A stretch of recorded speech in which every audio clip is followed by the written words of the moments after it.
Que a paz e a graça de Deus estejam com todos, abençoando o seu dia e a sua semana que se inicia. Amém.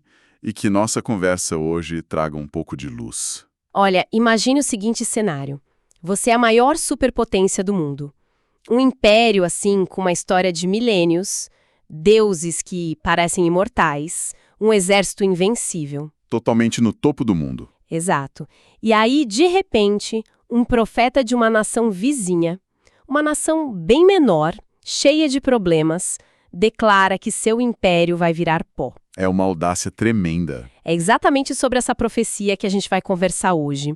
Ela está no capítulo 46 do livro de Jeremias e narra a queda do Egito. E é um texto, assim, impressionante.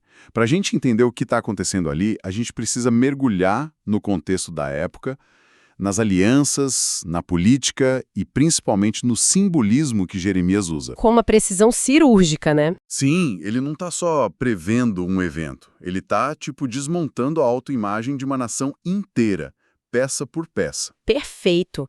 Então a nossa missão hoje é essa. Vamos desvendar não só o que Jeremias previu, mas como ele usou a poesia e imagens fortíssimas para anunciar a queda desse gigante. E no final, tem uma virada na história que revela muito. Uma virada fundamental. Ok, vamos lá. Como é que se começa a profetizar a ruína de uma superpotência como o Egito? Então, começa se apontando para o orgulho, justamente no momento em que ele está mais inflado. A profecia abre com uma cena que é puro cinema de guerra. É verdade. A gente está em 605 a.C., na famosa Batalha de Carquemis, um confronto que, redefiniu o mapa do poder no Oriente Médio. De um lado, o faraó Naco do Egito. E do outro? Do outro, o exército em ascensão da Babilônia, liderado pelo então príncipe Nabucodonosor. E a descrição no texto é de arrepiar. Os versículos 3 e 4 dizem: Preparem os escudos e as couraças e entrem na batalha.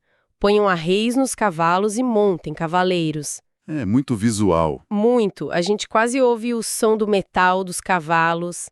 A imagem é de um exército impecável, super confiante, a máquina de guerra perfeita. Exatamente. E é aí que está a ironia genial de Jeremias, que o Charles Dyer aponta muito bem nos seus comentários. Ah, sim. Ele pinta esse quadro de preparação militar, todo o brilho das armaduras, a força dos cavaleiros, só para zombar de tudo isso. Certo. A profecia não é sobre a possibilidade de uma batalha, é sobre a certeza da derrota. Logo em seguida, o tom muda. Muda drasticamente. Ele diz, mas o que velho? Eles ficaram com medo e viraram as costas. Os seus valentes são derrotados e vão fugindo. É um colapso instantâneo. Toda aquela pose de poder simplesmente se desfaz em pânico. Isso. E aí vem aquela metáfora do rio Nilo, no versículo 8, onde o Egito se gaba.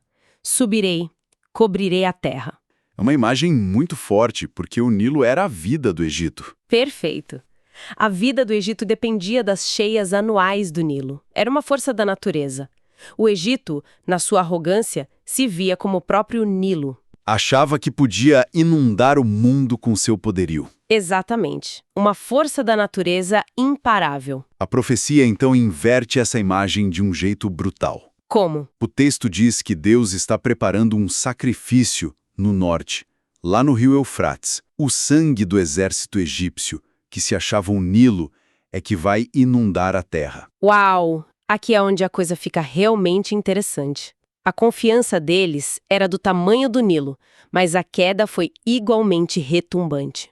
Sem dúvida. E o versículo 11 parece selar o destino deles de forma poética e até cruel. Ele diz: suba a Gileade e consiga bálsamo. É em vão que você multiplica remédios, pois não há cura para você. E essa passagem, segundo Dyer, é fundamental. Gileade era famosa por seu bálsamo, uma resina medicinal, sabe? Sim, um remédio poderoso. A mensagem é clara. A ferida do Egito, o golpe no seu orgulho e poder, seria incurável. Não existiria aliança política nem estratégia militar que servisse de remédio. O julgamento estava decretado. Era um decreto divino. E a vergonha seria ouvida no mundo todo. Então, essa derrota em Carquemis foi um golpe terrível, mas aconteceu longe de casa. Jeremias, no entanto, continua. Ele não para por aí. A profecia seguinte traz o terror para dentro do Egito. Exatamente. A segunda parte do oráculo, A partir do versículo 13, descreve uma invasão direta do território egípcio por Nabucodonosor. Algo que aconteceria anos depois. Sim, a mensagem agora é: o inimigo está vindo para sua casa. E o ataque profético se aprofunda. Não é mais sobre um exército no campo de batalha. É sobre o quê, então? É sobre os pilares da identidade egípcia, os seus deuses e o seu rei. E aí vem aquela pergunta, que é super provocadora, no versículo 15. Por que o seu touro está caído no chão? Isso é mais do que só um animal, certo?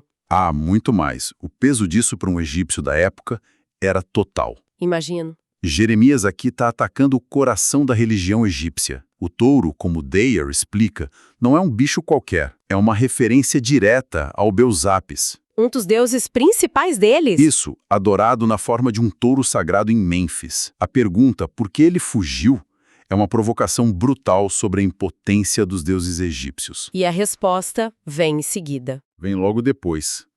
Porque o Senhor o derrubou. É uma declaração de que o Deus de Israel tem autoridade sobre os deuses do Egito. E além da queda dos deuses, a profecia também humilha o faraó. E eu preciso dizer, o apelido que ele recebe, É ótimo, né? espalhafatoso que perdeu a oportunidade, é talvez um dos melhores apelidos depreciativos da literatura antiga. Funciona até hoje. Com certeza. O faraó da época, Hofra, fez promessas ousadas de que podia deter a Babilônia. E não conseguiu. A profecia o desmascara, diz que ele era só um grande barulho, um som alto, mas vazio, palavras sem substância. Enquanto isso, o verdadeiro rei estava agindo. Exatamente. O Senhor dos Exércitos usando Nabucodonosor como seu instrumento, que é descrito como uma força da natureza tão imponente quanto o Monte Tabor. Para descrever essa derrota, Jeremias usa uma barragem de imagens, uma depois da outra. É uma técnica poética demolidora. É como se ele quisesse ter certeza de que a mensagem ia ser entendida. Primeiro, ele compara o Egito a uma novilha bonita, elegante, orgulhosa, mas que é atormentada sem descanso por uma mutuca do norte, a Babilônia. Uma imagem de beleza sendo reduzida a irritação e impotência. Exato. Depois de diminuir a nação, ele mira no exército. E os chama de bezerros gordos. Sim, se referindo aos soldados mercenários. Eram bem pagos, bem alimentados, pareciam fortes. Mas no dia do desastre, na primeira dificuldade, Fogem. viram as costas e fogem, tropeçando uns nos outros para voltar para casa. A lealdade deles era superficial. Jeremias está desmoralizando completamente o poder militar egípcio. Sabe, a imagem que mais me impacta é a da serpente.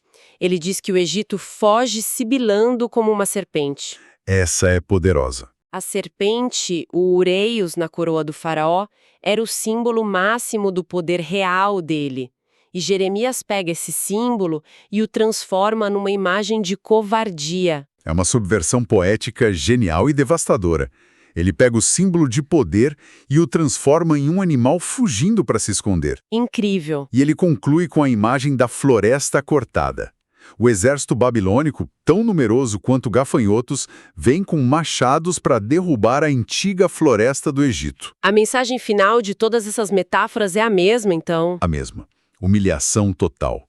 O Egito, seus deuses, seu rei, seu povo, todos seriam entregues nas mãos do inimigo do norte. E quando a profecia chega nesse ponto máximo de julgamento, de derrota absoluta, o capítulo dá uma virada de 180 graus. Uma virada completa. A câmera, de repente, se afasta do Egito e foca em outra pessoa. A mensagem muda totalmente de tom nos 2 últimos versículos. Sim, a palavra agora é direcionada a Jacó, ou seja, ao povo de Israel. Que também estava sofrendo no exílio. Muitos deles já exilados na Babilônia.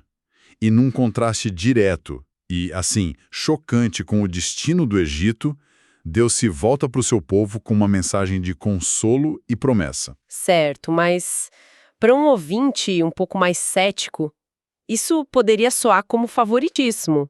Uma nação, o Egito, tem seu poder quebrado para sempre. Aparentemente. E a outra, Israel, que também cometeu erros graves, recebe uma promessa de salvação. A chave para entender isso é a tal da aliança, então? Essa é a pergunta central. E aqui está a grande virada do capítulo. o ponto que resolve essa aparente contradição. E qual é? O que a gente vê é a diferença entre uma demolição e uma reforma. Para o Egito, um poder construído sobre orgulho, o julgamento foi uma demolição. A estrutura precisava vir abaixo. E para Israel? Para Israel, que tinha uma aliança com Deus, o sofrimento do exílio não era para destruição, era para disciplina. Mesmo no castigo, a intenção era reformar, purificar e não aniquilar. Ah, entendi. Então, os dois enfrentam consequências, mas com propósitos e resultados finais totalmente diferentes? Exatamente. A frase final do capítulo é a chave de tudo. Deus diz a Jacó: destruirei completamente todas as nações por onde eu dispersei. A você, eu não destruirei completamente. Mas castigarei em justa medida, de modo nenhum deixarei você impune. Isso. O castigo pelo pecado era certo, mas a aniquilação não. A promessa da aliança garantia que um remanescente seria preservado. O julgamento sobre as nações era punitivo E sobre o povo da aliança, era disciplinar. e redentor. Que contraste impressionante.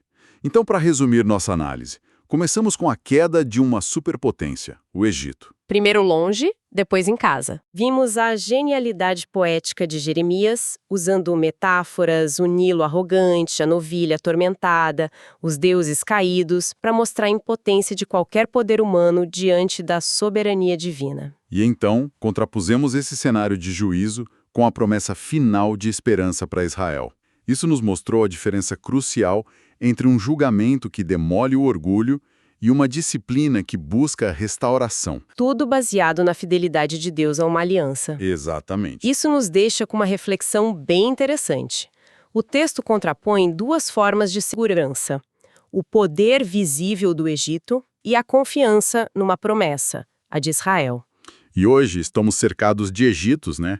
Instituições, tecnologias, potências que parecem absolutamente inabaláveis. Totalmente. A provocação de Jeremias, que ecoa até hoje, é: quais são as rachaduras que a gente não está vendo nessas estruturas que parecem tão seguras? E onde a gente realmente aposta as nossas fichas quando o poder visível começa a tremer e a falhar?